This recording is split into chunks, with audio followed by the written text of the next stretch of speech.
Hola a todos de nuevo desde este espacio Voces de la Salud, charlas con expertos que promueve la Asociación Española de Intolerancias Alimentarias y Microbiota.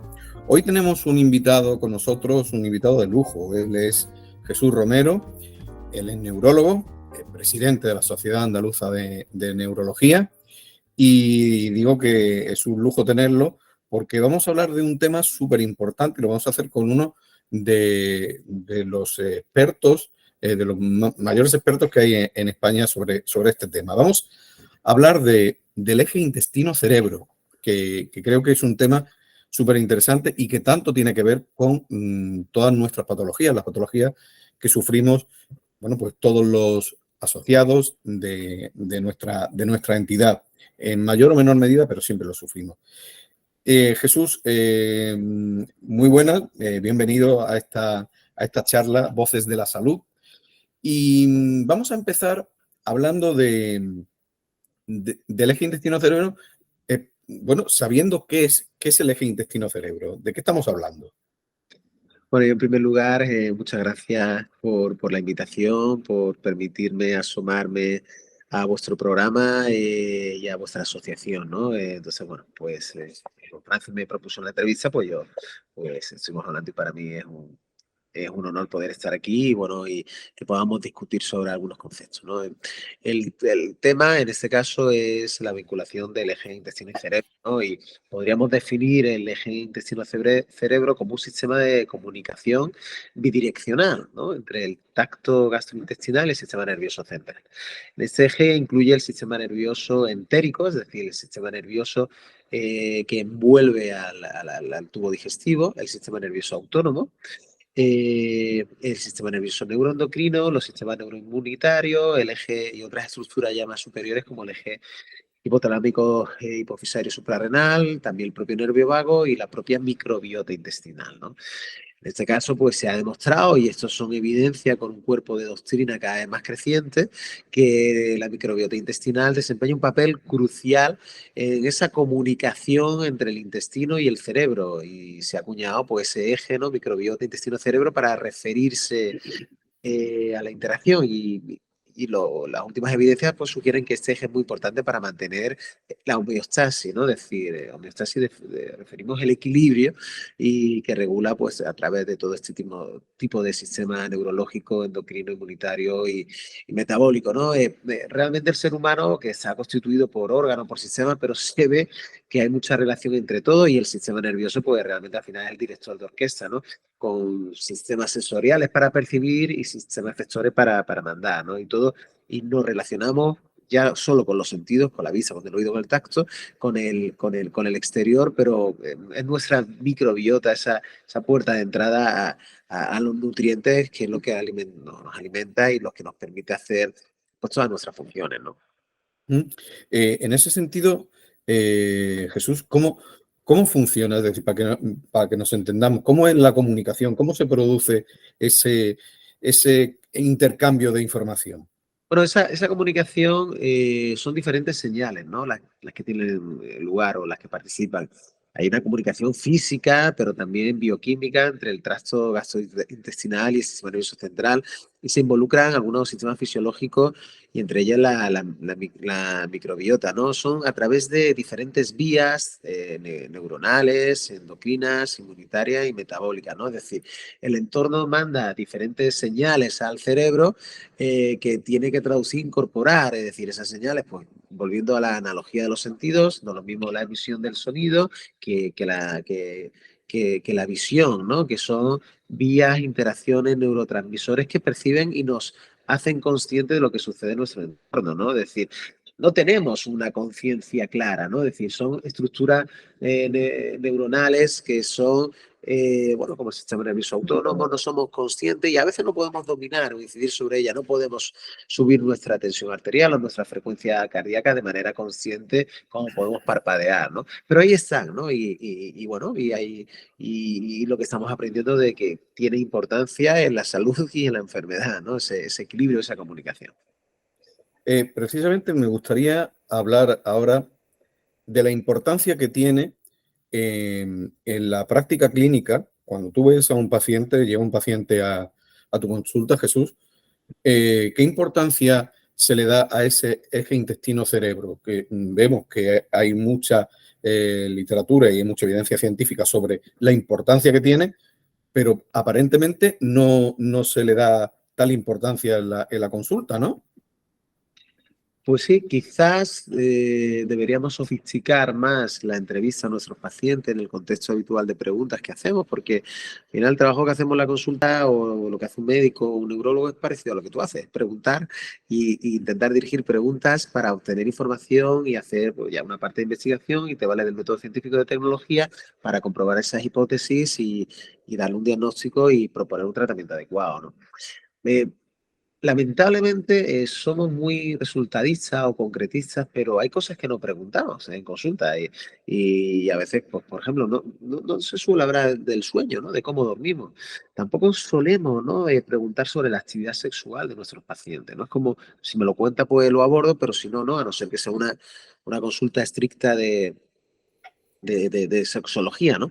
O de disfunción eréctil o lo que sea, pero es importante, ¿no? Entonces, bueno, este tipo de, al final, el desarrollo de la evidencia, porque para nosotros, ¿no? Que a veces somos muy rápidos en absorber innovaciones tecnológicas y otras veces un poco más lentos, quizás en ese campo pues tengamos que ser un poco más concretos y preguntar o asomarnos, ¿no? A esta, a este mundo, ¿no? De la microbiota y de la relación intestino-cerebro, por supuesto. Uh-huh. Mm, hay una pregunta. Nosotros en la asociación, nuestros asociados, muchos de ellos, una parte importante, finalmente se ven afectados de alguna manera, de manera neurológica, en muchos casos, ¿verdad? Y hay una pregunta que siempre nos hacemos. ¿La salud del cerebro depende de la microbiota o la salud de la microbiota depende del cerebro?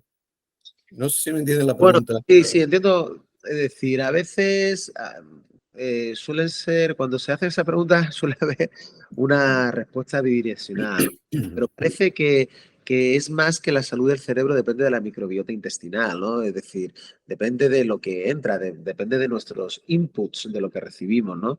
Y aunque hay una comunicación bidireccional, pero parece que en cuanto a salud cerebral, en relación con patología neurológica y psiquiátrica, en cuanto al el neurodesarrollo en niños o cómo percibimos el dolor, cómo reaccionamos ante el estrés, entre otros aspectos, influye que somos más órganos eh, aferentes, ¿no? Es decir, que percibimos más, que podemos desde a nivel cerebral ser conscientes, bueno, conscientes no, pero incluso tener elementos para redirigir, digamos, una disfunción o un desbalance, ¿no? Que pueda haber en la microbiota, ¿no?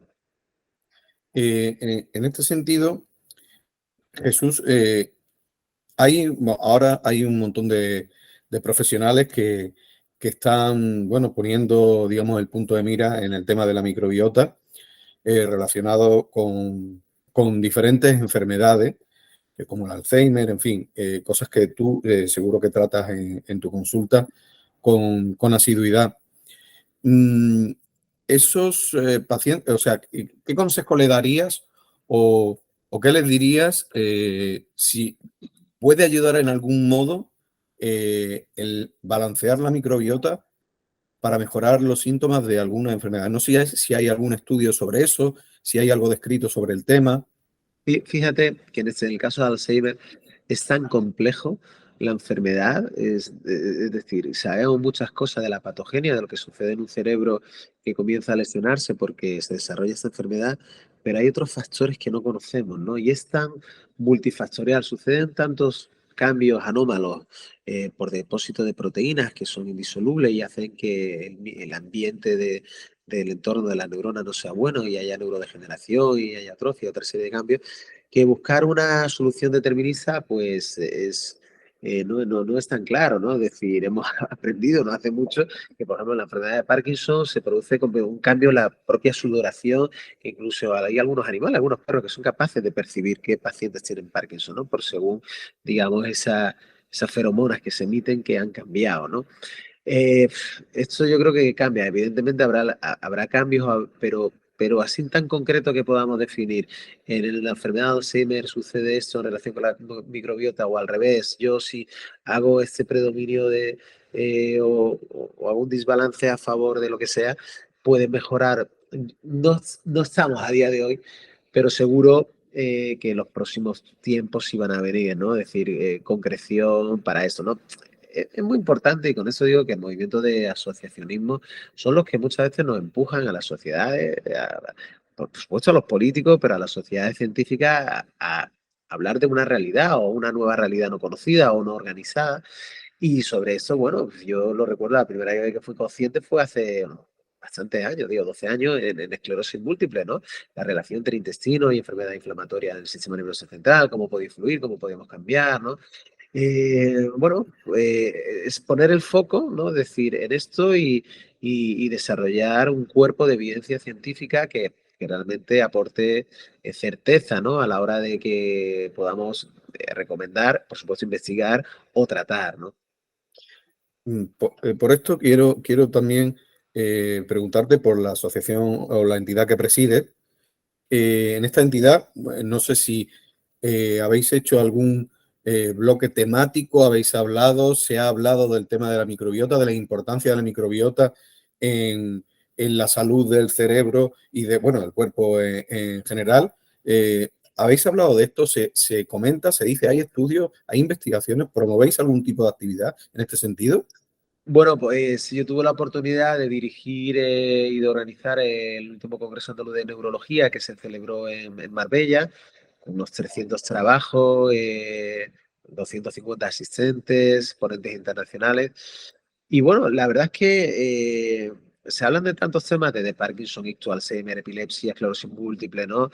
De nuevos tratamientos, que al final, digamos, esas subespecialidades que se organizan nuestra especialidad, pues soportan casi todo el tema, ¿no? Es decir, yo me revisé todas las comunicaciones y realmente algo específico de probiota y no vi, pero también tengo que decir que en nuestro caso, nuestra sociedad andaluza, en relación con la sociedad española, sí hemos hecho alguna cosa en investigación y aumentar la comprensión del eje microbiota intestino-cerebro y hemos participado en la elaboración de algún documento de consenso sobre la microbiota y el uso de probióticos, prebióticos en patología neurológica y psiquiátrica, ¿no? Colaborando con otras entidades, ¿no? Entonces, a nivel de la andaluza nuestra, pues es modesta, pero quizás no tenemos una línea bueno, la pondremos en marcha, por supuesto, pero a nivel de la nacional sí hay movimiento, ¿no? De apoyo, de realización de investigaciones en este sentido, ¿no? Para comprender esa relación entre la microbiota intestinal y el funcionamiento del cerebro, ¿no? O sea, que hay un compromiso científico por mis colegas y por mí mismo.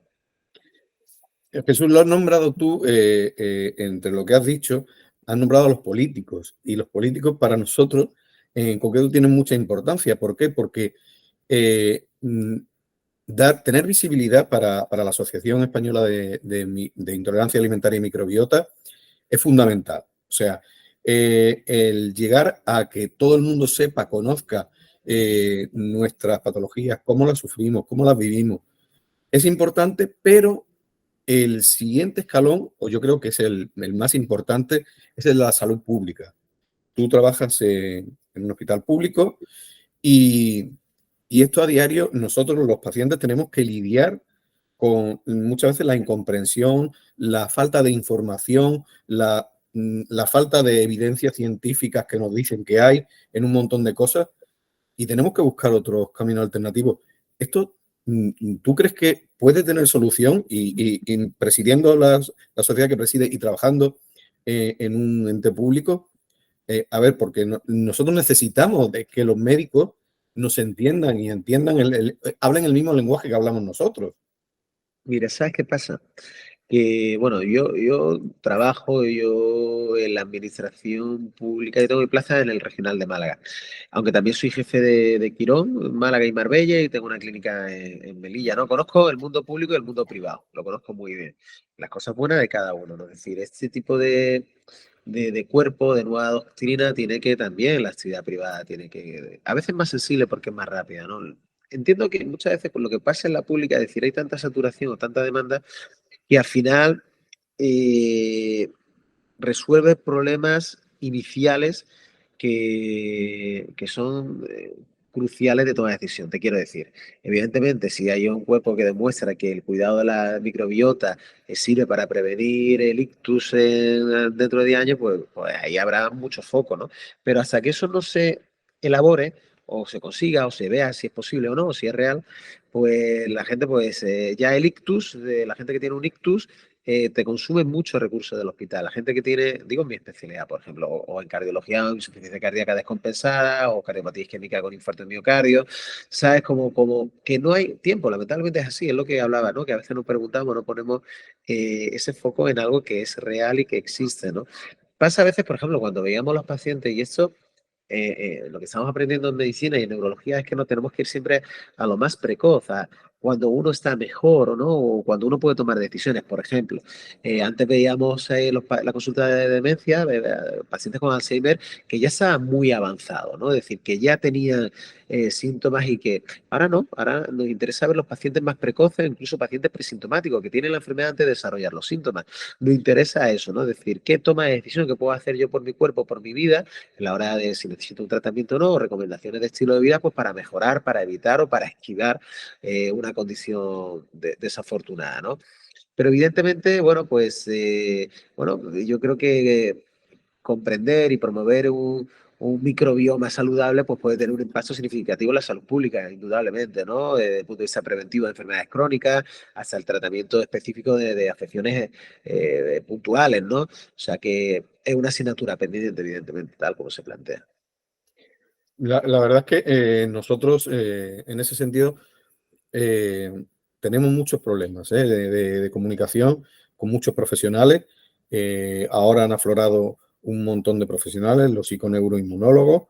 Hay una cátedra en la Universidad de Granada dedicada a la psiconeuroinmunología, que es pues una especialidad que está promoviendo, bueno, pues los estudios sobre microbiota, la atención integral del paciente, para entendernos. Y la verdad es que bueno, pues vamos dando pasos poco a poco y bueno, de manera lenta, pero segura, ¿no? Como dice el dicho. Eh, Vamos a hablar ahora del modo de vida.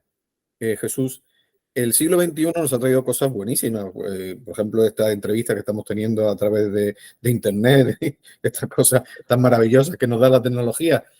Pero también nos ha traído un mal terrible que es el estrés. El estrés, ¿de qué manera afecta el estrés a la comunicación, a este intestino-cerebro? Bueno, al cuerpo en general, pero en este caso, como estamos hablando con un neurólogo, vamos a hablar de eso en concreto. Bueno, evidentemente el estrés viene de consecuencia de a veces del estilo de vida, del ritmo de descanso, por supuesto de la alimentación, ¿no? Y bueno, hay herramientas para combatirlo, la planificación, la reflexión, la- el cuidado de uno mismo, del cuerpo, el deporte, ¿no? Pero bueno, en cualquier caso, el estrés puede afectar al funcionamiento del eje intestino-cerebro de varias maneras, ¿no? O sea, se ha visto que el estrés crónico altera la microbiota intestinal, lo que a su vez puede provocar cambios en esa comunicación intestino y cerebro, y esos cambios pueden incluir alteraciones en motilidad intestinal, transporte de mucosa, función de barrera intestinal y percepción visceral, ¿no? Y esa también, a su vez, la exposición de hormonas del estrés sobre el intestino puede relacionarse con algunas enfermedades, ¿no? O sea, que tiene un impacto claro de la salud y la salud digestiva y el bienestar emocional a través de ese eje intestino-cerebro, ¿no? O sea que eso sí es muy, eso lo vemos, como lo palpamos, ¿no? Cuando hablamos con nuestros pacientes. Mm.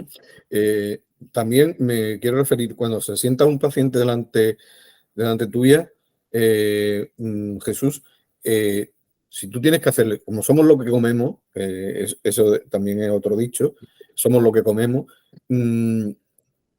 ¿Hay alimentos buenos para el cerebro y alimentos malos para el cerebro? Quiero decir, ¿hay algún alimento que pueda favorecer un campo o una comunicación más fluida en el eje intestino-cerebro? Y al contrario. Sin duda, es decir, a veces yo creo que los médicos tenemos que hacer lo que hacían los médicos hace 2000 años, ¿no? Es no centrarnos tanto en una cosa rápida de tienes esto, pues esta es la medicación, esta es la receta para lo que tú me cuentas, ¿no? Sino muchas veces centrarnos en el estilo de vida. El estilo de vida es muy importante, ¿no? Las recomendaciones, pues como decía, descanso, de actividad física. En este caso, pues para la prevención de la demencia o del Alzheimer o cómo puedo mejorar mi salud cerebral, pues aparte de hacer entrenamiento cognitivo, estar activo, dormir bien, tener relaciones sociales, evitar la soledad no deseada, eh, eh, pues la dieta es fundamental, ¿no? La dieta es fundamental. Tenemos la suerte también de que vivimos en un lugar de dieta mediterránea y siempre es conveniente recomendar, ¿no? No solo alimentos, sino cómo se cocinan los alimentos, cómo se comen los alimentos o con qué. Si me apura hasta ya, ¿con quién? ¿No? Es decir, somos mediterráneos, somos latinos y necesitamos, ¿no? Cuando tú vas incluso a un hospital americano que van comiendo sobre la marcha, ¿no? Nosotros respetamos mucho los alimentos y ese ratito, ¿no? Porque mantenemos conversaciones, le damos también el lugar que corresponde a los alimentos, ¿no? Y bueno, también hemos vivido culturalmente un cuidado, un conocimiento, un procesamiento de los alimentos con el desarrollo de la alta cocina en nuestro país, ¿no? Pero bueno, en cualquier caso, los alimentos saludables para el cerebro son por los vegetales, las frutas, las verduras, el pescado, por supuesto aquellos sobre todo que son ricos en omega 3 como el salmón o la sardina, los frutos secos, ¿no? Las semillas, las hierbas, los cereales, en algunos casos el chocolate negro, ¿no? Es decir, lo que pasa es que en neurología decir chocolate negro, yo soy consumidor de chocolate negro, eh, necesito, ¿no? Ese apetito selectivo después de comer tomar algo de chocolate negro. Mejora el ánimo, ¿no? Pero también, sobre todo, pero hay algunos migrañosos que no les sienta bien algún tipo de alimento. Entonces, bueno, no se puede hacer tampoco recomendaciones generales como se hacía hace 30 años. Pero el migrañoso fuera el que oscura un butido de chocolate, no es así, ¿no? Es decir, tienes que individualizar, ¿no? Y por otro lado, pues parece que hay alimentos que no son buenos, ¿no? Quod nutrim decat nos, lo que nos alimenta también nos destruye. Evidentemente, por supuesto, la droga, ¿no? Pero quizá el alcohol en exceso, los productos procesados con grasas saturadas, el exceso consumo de embutidos, pueden ser perjudiciales también, ¿no? Por tanto, hay que ver una dieta equilibrada. También lo de la dieta, la manera de comer o de alimentarnos ha ido cambiando en los últimos años, diría, en los 2 o 3 últimos lustros, ¿no? Es decir, desde recomendaciones de fragmentación de alimentos en no muy cuantiosa cantidad, pero 4 o 5 veces al día, ahora que parece que se viene a imponer el ayuno intermitente, ¿no? Lo que pasa es que el ayuno intermitente para algunas afecciones neurológicas es terrible, ¿no? Para la epilepsia, el ayuno y la hipoglucemia, para la migraña, para el Parkinson no es una cosa buena. Por tanto, siempre hay que individualizar. Pero en cualquier caso, si uno tiene que pensar en alimentos saludables, solo con pensar en la dieta mediterránea y el aceite de oliva, pues acierta, ¿no? Ujú. Vamos a hablar de pruebas complementarias porque entre nuestros asociados, entre la gente que padece todas estas enfermedades inflamatorias y que tienen que ver con la microbiota, el análisis metagenómico de EFE, bueno, pues aporta una foto importante del momento, de cómo está tu microbiota en ese momento. A través de esa foto, a través del análisis metagenómico, podemos conocer o podríamos saber cómo está nuestro cerebro, incluso interpretar cómo vamos a estar en el futuro. Bueno, si lo que sabemos es que ese análisis metagenómico de heces puede proporcionar cierta información que puede ser valiosa sobre esa diversidad de nuestra microbiota intestinal, ¿no? Lo que a su vez pues, se relaciona con la salud del cerebro, ¿no?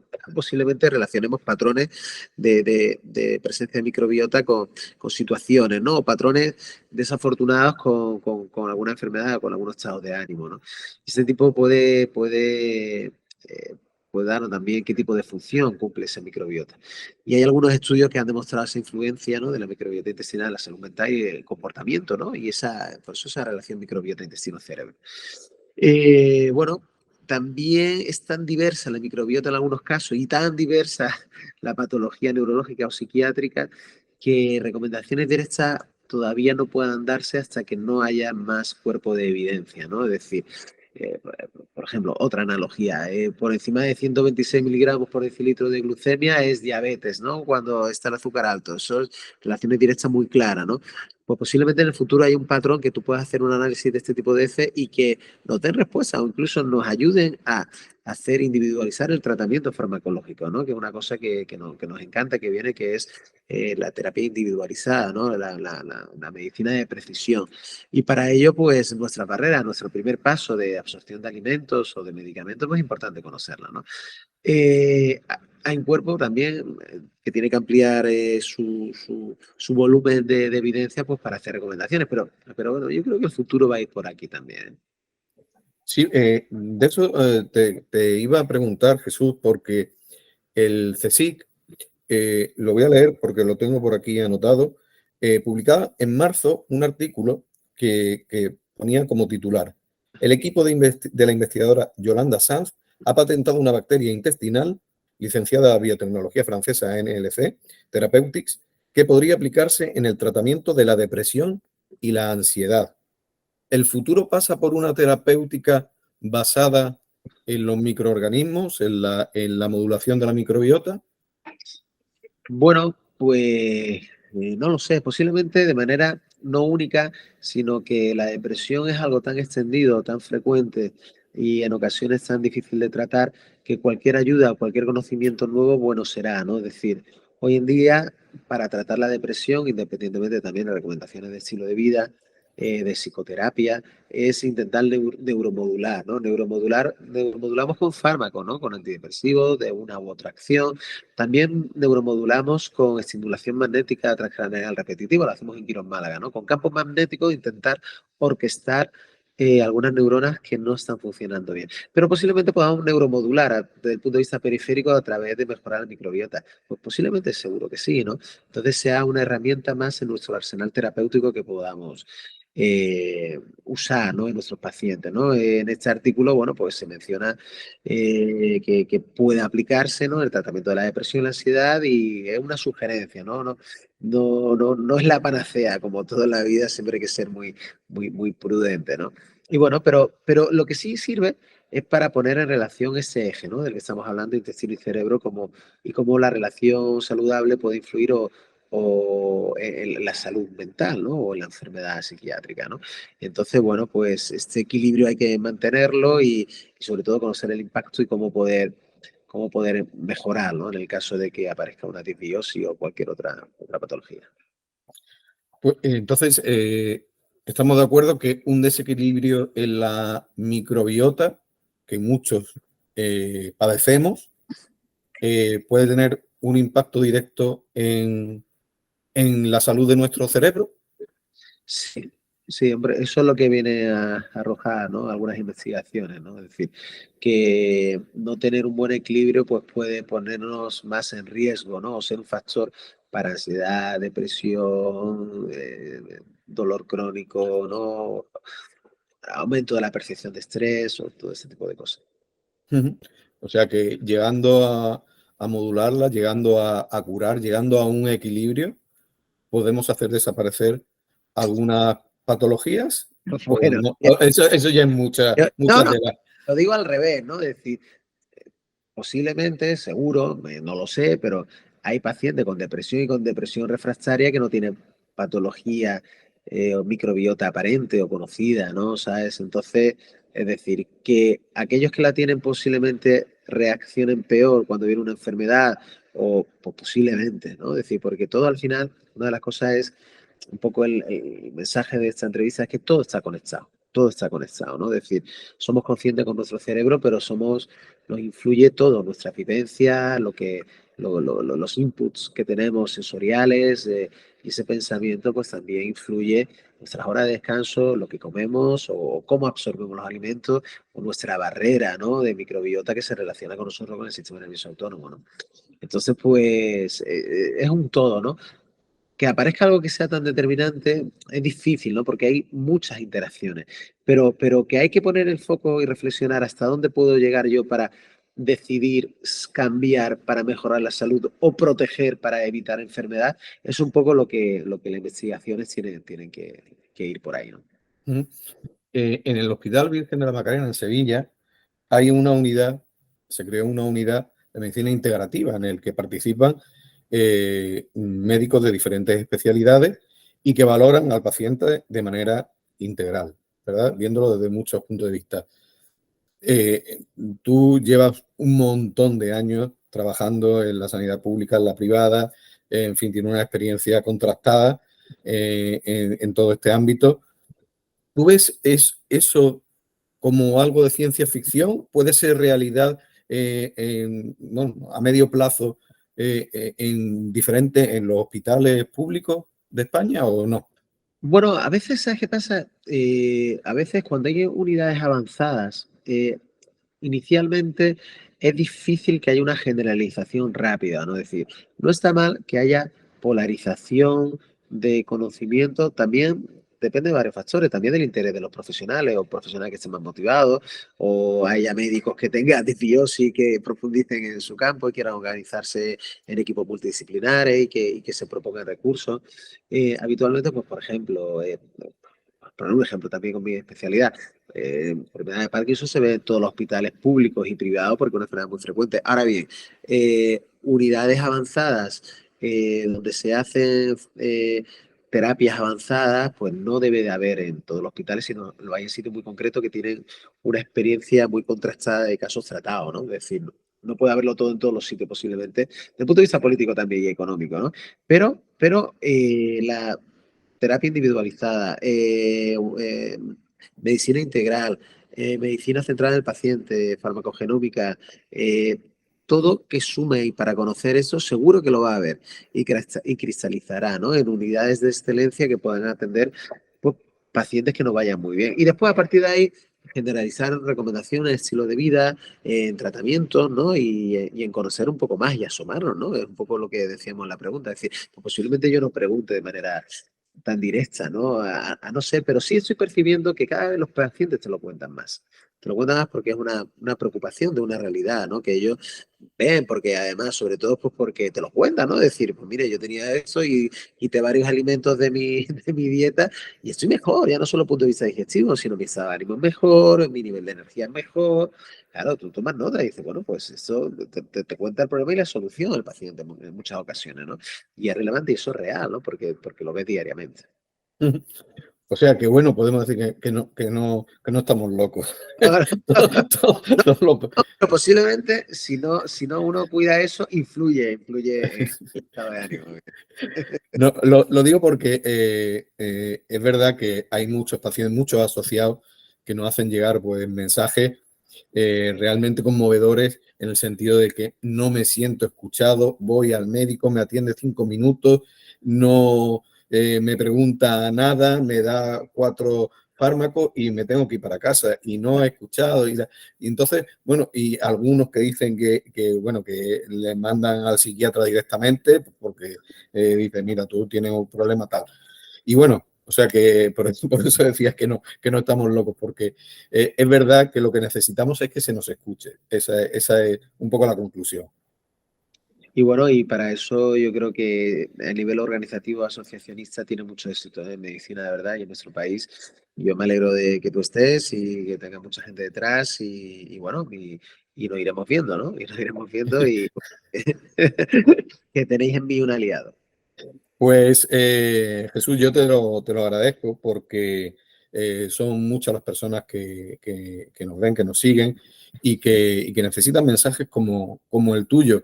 Y me voy a quedar con una idea que has dicho ya para terminar. Me voy a quedar con la idea para despedirte de que todo está conectado. Me ha gustado esa frase.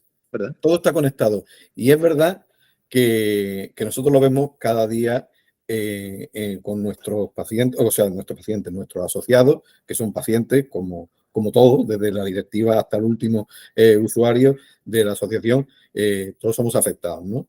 Y es verdad que está todo conectado y necesitamos que ese mensaje de todo está conectado que has dicho tú, lo digan más médicos. Mm. Evidentemente, ¿no? Esto es como el efecto mariposa, ¿no? Podemos creer en el efecto mariposa de que si una mariposa bate, pero bueno, si lo tenemos en nuestro cuerpo. Hay un efecto mariposa, claro, en todas las cosas que nos pasan, ¿no? Hay que analizar y escuchar más eso, ¿no? Evidentemente, sin duda. Pues Jesús, con ese mensaje, de verdad te agradezco muchísimo que hayas estado con nosotros. Sabes que nosotros ya lo decía en el primer volumen de este espacio, de esta ventana que abrimos en la asociación, ya lo decía, nosotros tenemos las voces de los pacientes, de la gente que lo está pasando mal. Vosotros, los expertos con los que hablamos, tenéis las herramientas, tenéis la sabiduría para ayudarnos y entonces Sí, sí. necesitamos que nos escuchéis. Eso es lo que os pedimos. Pues mira, es la misma simbiosis de conexión, ¿no? Es decir, de todos los elementos influyen, ¿eh? Y todos los elementos, una de las cosas que yo he aprendido también en los últimos años es, y una de las cosas que sí he pretendido como presidente de la Sociedad Andaluza de Neurología, es relacionarnos mucho con los pacientes y con las asociaciones de pacientes, ¿no? Porque ellos hacéis un trabajo inmenso, ¿no? De recopilar y aglutinar pacientes, afectos y sobre todo con una realidad pues que a veces pues, en los pocos minutos que en ocasiones tenemos para atender a los pacientes no tenemos, ¿no? Y por tanto es una cosa que yo siempre procuro decir, ¿no? A mis compañeros neurólogos que hay que salir de las consultas, ir a los lugares donde están los pacientes y escucharles, ¿no? Y bueno, y tener relaciones, ¿no? De formación, de docencia, de alianza, ¿no? Porque al final todos queremos exactamente lo mismo, ¿no? Pues Jesús, te agradezco estas palabras y sabes que nos tienes para lo que necesitéis, lo que queráis. Nosotros tenemos muchos testimonios, os podemos contar muchas cosas de lo que hemos aprendido, de lo que hemos experimentado, que a vosotros os puede ser útil en vuestra clínica de cada día viendo a pacientes. Tenemos un montón de pacientes neurológicos, no neurológicos también y la verdad es que te agradezco esas palabras. Y desde aquí nos tienes para lo que la Sociedad Andaluza de Neurología pues quiera de nosotros. Aquí estamos y espero que volvamos a hablar en otra ocasión, lo hagamos a lo mejor en otro foro, delante de personas importantes que nos escuchen y nos comprendan. Muchísimas gracias, Jesús. Bueno, pues nada, aquí lo importante siempre son los pacientes, ¿eh? Muchas gracias a vosotros, ¿eh?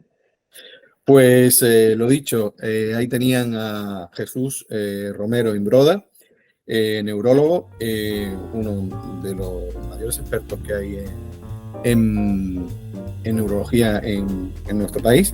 Y nada, despedirles a todos ustedes, darles las gracias por estar ahí y volveremos con más expertos desde aquí, desde Voces de la Salud.